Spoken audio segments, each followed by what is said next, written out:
बिस्मिल्लाहिर्रहमानिर्रहीम। अस्सलामुअलैकुम। तो कैसे हैं आप सब।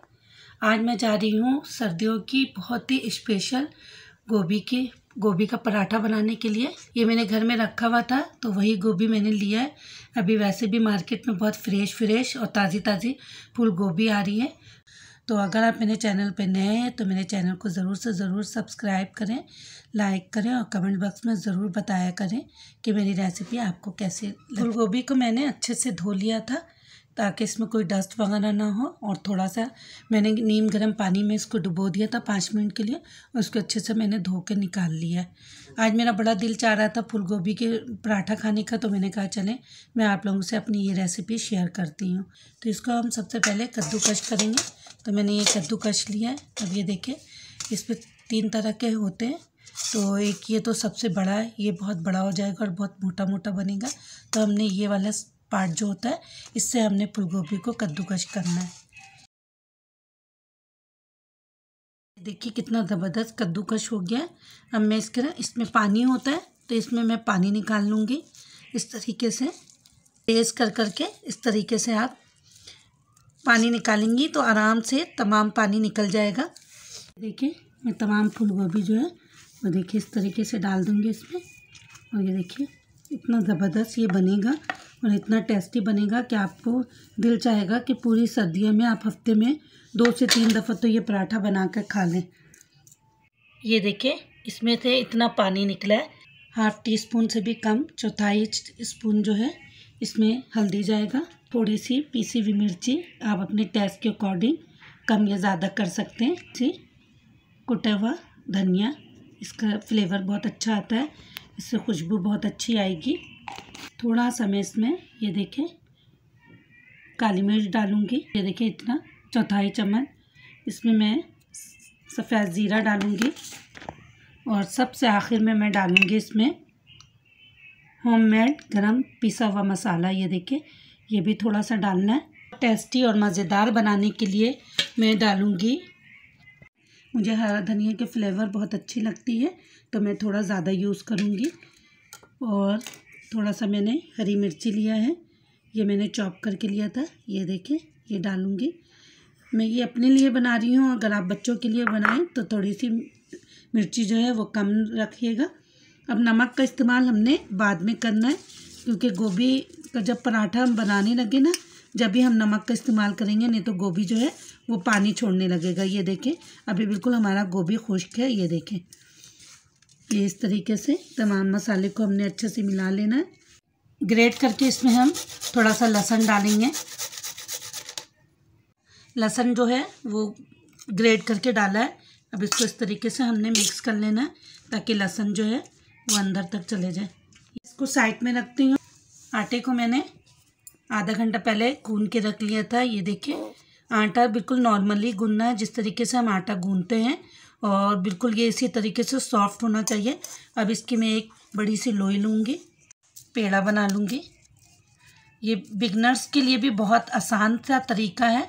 इसको इस तरीके से हमने प्याले टाइप का बना लेना है, इस तरीके से। ये देखें, और जो मैंने स्टफिंग बना के रखा था, अब हम अपना ये स्टार्ट कर रहे हैं। तो थोड़ा सा नमक डालेंगे। ये देखें, क्योंकि अगर हम पहले से नमक डाल देते ना तो गोभी जो है वो पानी छोड़ देता। अब इस तरीके से हमने इसको मिक्स कर लेना है, और ये स्टफिंग जो मैंने बना के रखा है इसको इसमें डालूँगी। इसे इसमें डालूँगी तो हमने इस तरीके से बंद करना है। ये देखें इस तरीके से कितना ज़बरदस्त हमारा ये स्टफिंग भर गया है। अब इसको मैं 2 मिनट के लिए रख दूँगी इस तरीके से। इसको मैं दूसरे तरीके से भी फीलिंग करके आपको दिखाती हूँ। जो बिगनर्स हैं जो कहती हैं कि ये रोटी फट जाती है, तो मैं दूसरे तरीके से आपको बनाकर दिखाती हूँ। ये मैंने दो लोई लिया है, और उसको सेम बिल्कुल हमने बेल लेना है बगैर स्टफिंग डालकर। ये देखिए ये मैंने एक रोटी को बेल लिया है। अब मैं दूसरा बेल के आपको दिखाती हूँ।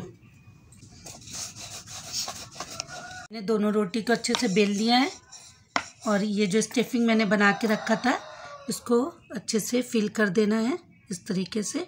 जो बिगनर्स हैं उनके लिए तो ये वाला स्टेप जो है बहुत इजी है, वो बहुत आसानी से ये फूल गोभी का पराठा आराम से बना सकती हैं। ये जो दूसरी रोटी मैंने बेल के रखी थी वो इस तरीके से रखकर हमने, चाहे तो आप पानी लगा लें, लेकिन फिर भी अगर आप इस तरीके से बनाकर लगाएंगे तो नहीं खुलेगा हमारा ये जॉइंट। ये देखिए इस तरीके से हमने बिल्कुल ये देखिए कितना आसानी से बन गया। इसको हल्का सा बेल लें। ये हमारी ये फूल गोभी का पराठा ये देखिए बिल्कुल आराम से बिला गया है। ये देखिए, तो आप बताइएगा कि मेरा ये कौन सा तरीका आपको ज़्यादा आसान लगा। स्टफिंग भर के रखा था, ये इसको बेलूँगी इस तरीके से। ये देखें, तो आप परेशान नहीं होइएगा, क्योंकि ढाबे वगैरह में जो पराठा बनता है वो इस तरीके से खुलने लगता है। ये देखिए इस तरीके से मैंने पराठे को पूरा बेल लिया है। ये देखिए पराठा जो हल्का सा ये हुआ था, ये मैं तवे पे रखूँगी इस तरीके से, जिसको मैंने डबल रोटी बेल कर मैंने ये बनाया था फूल गोभी का पराठा। इसको मैंने इस तवे पे रखा और एक को मैंने इस तवे पे रखा है। 5 मिनट तक एक साइड को पकाना है। ये देखिए 5 मिनट हो गया। अब मैं इसको रोटी पलट दूँगी इस तरीके से। ये वाला दूसरा वाला भी, ये देखिए।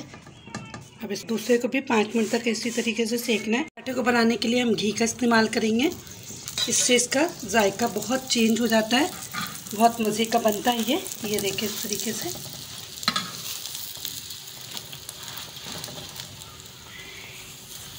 ज़बरदस्त कलर आया है। अब इसी तरीके से हम दूसरी साइड भी पका लेंगे। तैयार हो गया है बनकर। ये देखिए दोनों तरफ सेक लिया था मैंने। अब इसको भी मैं निकाल लूँगी। गोभी का पराठा बिल्कुल तैयार हो गया है और इसको मैं, ये देखिए, मैं मीठी दही के साथ खाती हूँ और ग्रीन चटनी है। आपको जो अच्छा लगे आप उसके साथ इस्तेमाल करें। तो अगर मेरी ये छोटी सी रेसिपी आपको ज़रा सी भी अच्छी लगी हो तो कमेंट बॉक्स में ज़रूर बताइएगा। मेरे चैनल को सब्सक्राइब करिएगा, लाइक करिएगा और कमेंट बॉक्स में ज़रूर बताइएगा। तो अब मिलती हूँ एक नए दिन और एक नए रेसिपी के साथ। फ़ी अमान अल्लाह।